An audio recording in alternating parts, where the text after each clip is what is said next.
Assalamualaikum warahmatullahi wabarakatuh. Ya, materi yang pertama yaitu mungkin dibuka oleh Dr. Hasan Basri, spesialis penyakit dalam konsultan ginjal hipertensi, mengenai overview sedikit apa-apa itu tentang untuk mengingatkan kita kembali tentang penyakit ginjal ini apa dan kenapa kemudian kita harus melakukan renal replacement therapy. Kepada Dr. Hasan, dipersilakan. Terima kasih pada Ibu Moderator. Siang ini kita membahas atau mereview aja gitu. Mengingat-ingat kembali itu apa penyakit ginjal kronik ya. Ya, kita mulai aja ya. Baik. Ah, Jadi kita sama ketahui ya bahwa penyakit ginjal kronik itu suatu dinyatakan suatu pandemik global ya. Dan dinyatakan bahwa penyakit ginjal kronik ini pada stadium 1 dan 2 itu tanpa gejala. Ya, pada awal-awalnya penyakit ginjal kronik ini gejalanya seperti dispepsia, mual, muntah, tensi agak naik. Nah, kemudian penyakit ginjal kronik katakan nomor 3 setelah penyakit jantung dan kanker. Kemudian istilah gagal ginjal kronik tidak dipakai lagi ya. Jadi kita memakai penyakit ginjal kronik. Nah, berarti kita kalau gagal berarti kita pesimis, tidak ada usaha lagi. Jadi istilah sekarang CKD, chronic kidney disease atau penyakit ginjal kronik. Tidak ada istilah penyakit gagal ginjal kronik. Jadi kalau kita lihat penyakit ginjal kronik nih berdasarkan ya, stadium ya, makin tinggi stadiumnya ya stadiumnya itu angka kematiannya makin meningkat. Dan juga dikatakan bahwa penyakit ginjal klinik dengan dialisis itu angka kematiannya lebih 100 kali pun. Ya, slide berikutnya. Jadi kalau kita lihat secara definisi kita mengulang aja. Panggilannya siapa? Bahwa Putra apa dinyatakan Haji? penyakit ginjal kronik itu adalah Haji ya. kelainan struktur Ada lagi dan Mas ya. fungsi ginjal yang lebih dari 3 bulan. Jadi ada faktor 3 bulan. Jadi kita bisa lihat pada pemeriksaan sederhana, pemeriksaan urin. Kalau ada sedimen eritrosit lebih Demam 3 udah enggak bulan, juga ya? ginjal kronik, ya, atau ada gangguan elektrolit atau kegangguan struktur. Nah, Beneran nggak ada misalnya materi ada lagi? kelainan hidronefrosis misalnya, lebih dari 3 bulan itu Pulang ya, termasuk penyakit ya. ginjal Obatnya nanti kronik, lanjut di rumah ya, ada pil ya, ya. dihabiskan. Oke. Atau ini secara definisi peningkatan laju filtrasi Selamat datang ya glomerulus Pak. kecil dari 60. Ini kita mengulang-ulang aja ya. Oke Pak ya. Slide berikutnya.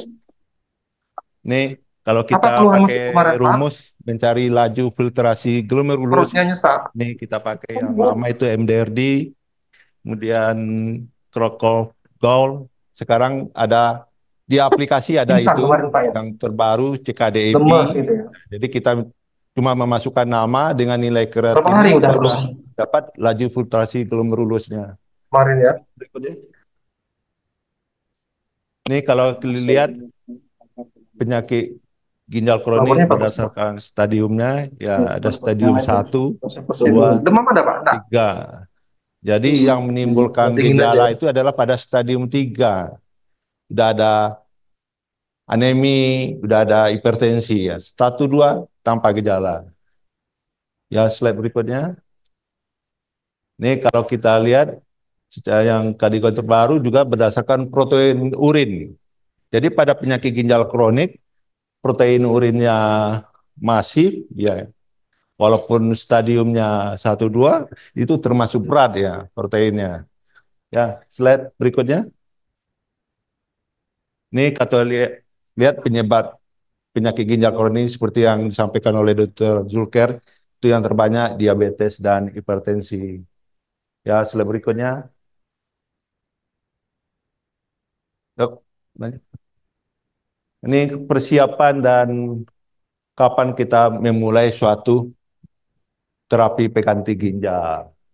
Kapan kita merujuk kepada nefrologis dan apa terapi pilihan pada terapi pengganti ginjal. Kita lihat ada 3 pilihannya, yaitu hemodialisis. Nah, nanti akan secara detail akan dibicarakan oleh Dr. Zulker, kemudian peritoneal dialisis secara dengan Dr. Novadian, ya. Dan transplantasi ginjal, ya, itu dengan Dr. Suprapti nanti. Ya, slide berikutnya. Jadi kapan kita memulai